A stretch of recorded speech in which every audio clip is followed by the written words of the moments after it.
तो बच्चों आज हम डिस्कस करेंगे न्यूक्लियस के बारे में। इससे पहले हम कई सारे लेक्चर डिस्कस कर चुके हैं, तो आइए हम समझते हैं इसको। इंट्रोडक्शन समझने से पहले सबसे पहले मैं आपको कुछ चीज़ें बता देता हूं, जैसे जिसको मिलीमीटर, म्यू मतलब माइक्रोन, म्यू एम मतलब माइक्रोमीटर, एम म्यू मतलब मिली माइक्रोन तथा ए मतलब यहाँ पर एंगस्ट्रॉम से है।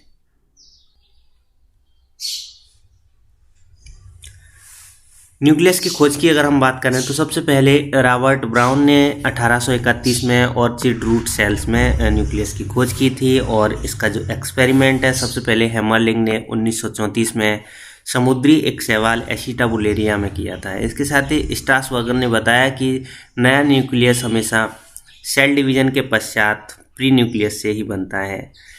इसी के साथ हर्डविग और वान बेंडेन ने बताया कि न्यूक्लियस फर्टिलाइजेशन में अपना रोल निभाता है। तो आप यहाँ पर ये देख सकते हैं। सामान्यतः न्यूक्लियस का अध्ययन हम कैरियोलॉजी शाखा के अंतर्गत करते हैं। आइए हम समझते हैं इसकी डेफिनेशन। सेल के साइटोप्लाज्म में डबल मेम्ब्रेन युक्त एक गोल संरचना जो प्रोटोप्लाज्म की क्रियाओं को संचालित और नियंत्रित करती है, ऐसी संरचना को जनरली हम न्यूक्लियस कहते हैं। अर्थात न्यूक्लियस कोशिका का निर्देशक होता है, महत्वपूर्ण भाग है जो कार्यों को नियंत्रित और निर्देशित करता है। आप यहाँ पर देख सकते हैं ये एक कोशिका है जिसके अंदर एक गोल संरचना है जो कोशिका को नियंत्रित करती है। ऐसी संरचना को हम यहाँ पर न्यूक्लियस कह रहे हैं।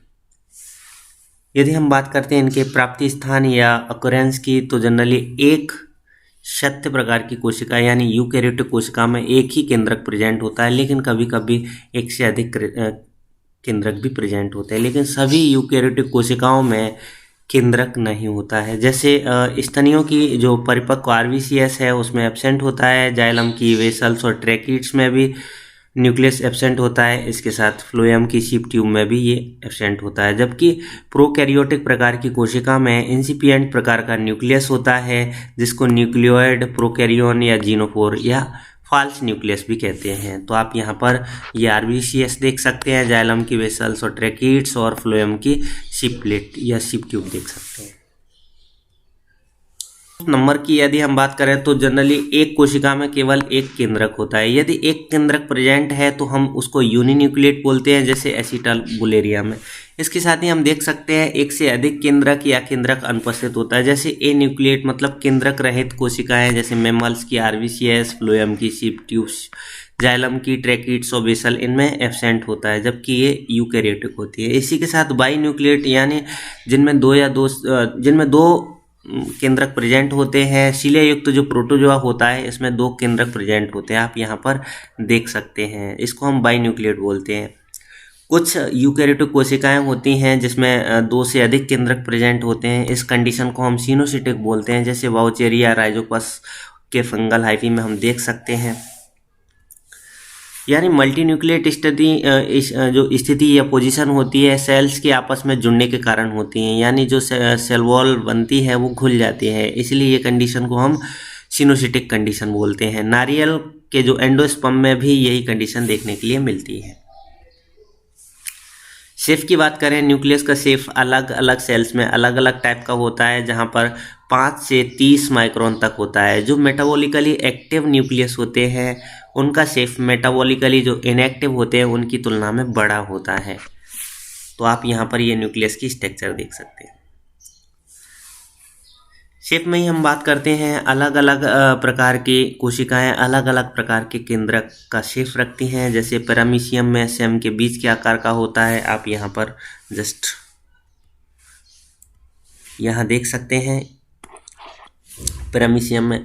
ऐसी तरीके से हम बात कर रहे हैं यहाँ पर बर्सीटेला में घोड़े के नाल के आकार का होता है, आप यहाँ पर ये बर्सीटेला देख सकते हैं जिसमें दो लोब युक्त WBCS की जो इओसिनोफिल्स सेल्स होती है, इसमें आप बाइलोब देख सकते हैं। 3 लोब वाली बेसोफिल्स यहाँ पर 3 लोब देखेंगे, और बहुलोब यानी न्यूट्रोफिल्स में आप बहुलोब युक्त देख सकते हैं। लंबे एवं कणिका के रूप में मोलिफॉर्म एग्जाम्पल इसका है प्लेटीफेलिक्स कीट का लार्वा होता है। इसकी सिल्क स्पिनिंग सेल्स में शाखित और स्टेंटर टाइप के न्यूक्लियस देखने के लिए मिलते हैं।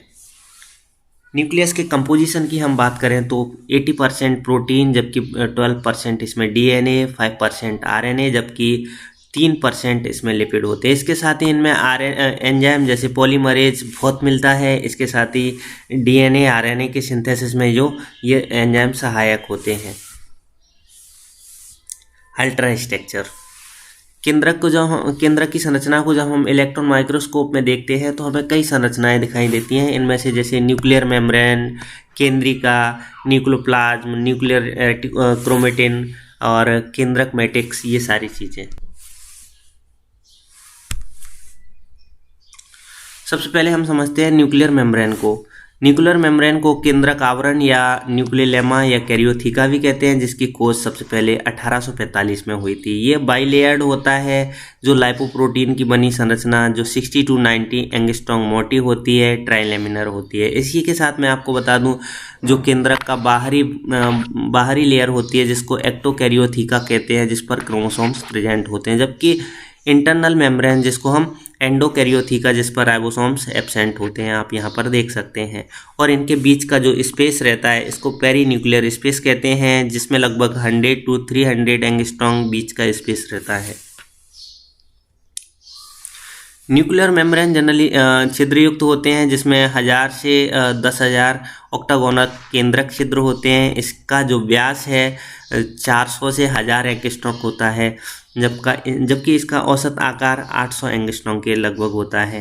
न्यूक्लियर मेम्ब्रेन में केंद्रक छिद्रों की जो खोज थी वो सबसे पहले कैलम और टैमलिन ने 1950 में की थी। और प्रत्येक जो केंद्रक में छिद्र होता है गोलाकार संरचना रखता है, जिसको एनुलाई बोलते हैं।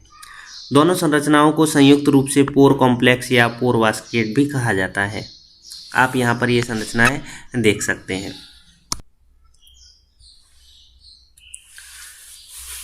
न्यूक्लियर मेम्ब्रेन की उत्पत्ति की हम बात करें तो सेल डिवीजन की जो टीलोफेज है, इसके दौरान एंडोप्लाज्मिक रेटिकुलम के एलिमेंट के संयोजन से इसका फॉर्मेशन होता है। इसके हम फंक्शंस की बात करते हैं तो जो साइटोप्लाज्मिक इंटरेक्शन है इनका ये नियमन करती हैं। इसी के साथ इनमें कार्बनिक आयंस, छोटे कार्बनिक अणु, राइबोसोम्स की जो सब यूनिट आरएनएज प्रोटीन को केंद्रक छिद्र से ये गुजरने देती हैं। ये केंद्रक की आकृति को भी नियंत्रित करती हैं।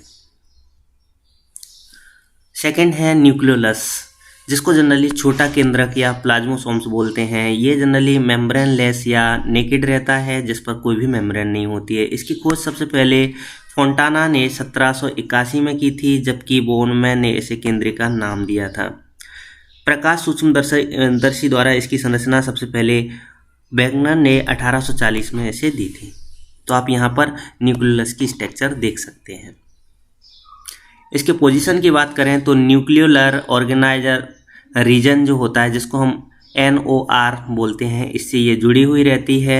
ये पेशी तंतु RBCS, ईस्ट, स्पर्म एवं प्रोकैरियोट्स में जनरली एब्सेंट होती है। सामान्यतः एक डिप्लॉयड कोशिका में 2 न्यूक्लियोलाई युक्त होती है, किंतु मानव की जो एक सोमेटिक सेल्स है इसमें 5 न्यूक्लियोलाई एवं जीनोपस के ऊसाइट में लगभग 1000 न्यूक्लियोलाई प्रेजेंट होते हैं। तो आप ये सारी चीज़ें समझ सकते हैं। इसके हम स्ट्रक्चर की बात करते हैं तो इसकी स्ट्रक्चर डी रावर्टिज और उनके साथियों ने 1971 में इसकी संरचना दी और बताया कि ये निम्न इकाइयों से बनकर इनमें कई सारे भाग होते हैं, जैसे chromatin, pars fibrosa, pars granulosa, pars amorpha. तो सबसे पहले हम समझते हैं क्रोमेटिन। केंद्रिका पेरीन्यूक्लियोलर क्रोमेटिन द्वारा घिरी होती है। पास फाइब्रोसा 80 to 100 यानी 80 से 100 एंगस्ट्रॉम के तंतु केंद्रिका के एक भाग का निर्माण करते हैं। पास ग्रेनुलोसा ये महत्वपूर्ण भाग है। ये 150 से 200 एंगस्ट्रॉम व्यास के ग्रेन्यूल्स केंद्रिका के ग्रेनुलर भाग का निर्माण करते हैं, यानी राइबोसोम्स का निर्माण इसी भाग में होता है, इसलिए इसे राइबोसोम की संगठन रेखा भी कहते हैं। लास्ट पार्ट है इसका pars amorpha. Pars amorpha generally protein युक्त मैट्रिक्स में ग्रेन्यूल्स और फाइब्रिल्स बिखरे हुए पाए जाते हैं। इसको जनरली हम पायरोनिन से स्टैन कर सकते हैं। ये किसी भी सीमाकारी कला द्वारा नहीं घिरे होते, जैसे मैंने आपको फर्स्ट में बता दिया था। केमिकल कंपोजिशन की बात करें, केंद्रिका में मुख्य रूप से आरएनए हिस्टोन प्रोटीन रहित अम्लीय प्रोटीन की बनी होती है। आरएनए का ये संग्रह करने वाली फैक्ट्री भी कही जाती है। इसकी उत्पत्ति एक विशिष्ट साइड यानी न्यूक्लियर ऑर्गेनाइजन रीजन पर इनकी उत्पत्ति होती है, यानी इनका निर्माण यहीं पर होता है और ये क्षेत्र जनरली क्रोमोसोम क्षेत्र पर उपस्थित होते हैं। फंक्शंस की बात करते हैं। आरएनए के बायोजेनेसिस एवं आरआरएनए के संग्रह की साइट है। सेल डिवीजन के दौरान ये स्पिंडल निर्माण में भी महत्वपूर्ण भूमिका निभाते हैं। इसके साथ ही राइबोसोमल प्रोटीन को ग्रहण करती हैं। आरएनएज एवं राइबोसोमल प्रोटीन आपस में जुड़कर राइबोसोम की सब यूनिट का निर्माण करते हैं, इसलिए हम इसको राइबोसोम उत्पन्न करने वाली फैक्ट्री या मशीन भी कहते हैं।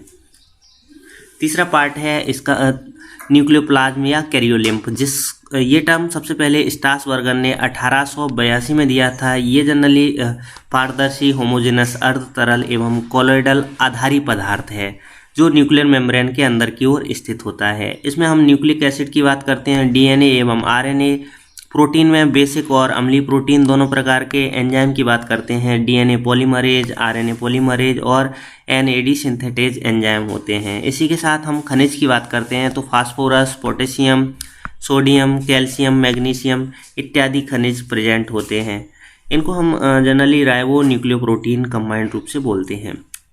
न्यूक्लियोप्लाज्म केंद्रक की आकृति को नियंत्रित करने में सहायक होते हैं। ये एनएडी, एटीपी, डीएनए, आरएनएज के स्पिंडल प्रोटीन एवं राइबोसोम की जो यूनिट्स होती हैं इनका निर्माण करने में ये सहायक होते हैं। प्लाज्मोसोम और कैरियोसोम को कंबाइंड रूप से एम्फी न्यूक्लियोलाई भी कहते हैं। क्रोमेटिन फाइबर या न्यूक्लियर क्रोमेटिन, ये शब्द सबसे पहले फ्लेमिंग ने दिया था, यानी न्यूक्लियस के न्यूक्लियोप्लाज्म में अनेक धागेनुमा कुंडलित लंबी संरचनाएं होती हैं जिनको जनरली क्रोमेटिन फाइबर कहते हैं। इनको बेसिन फुस्चिन द्वारा स्टैन किया जा सकता है। ये जनरली हमें इंटरफेज में दिखाई देती हैं। इनके कंपोजिशन की बात करें तो 31% डीएनए, 2 से 5% आरएनए, 36% इसमें हिस्टोन प्रोटीन, जबकि 28% इसमें नॉन हिस्टोन प्रोटीन प्रेजेंट होती है।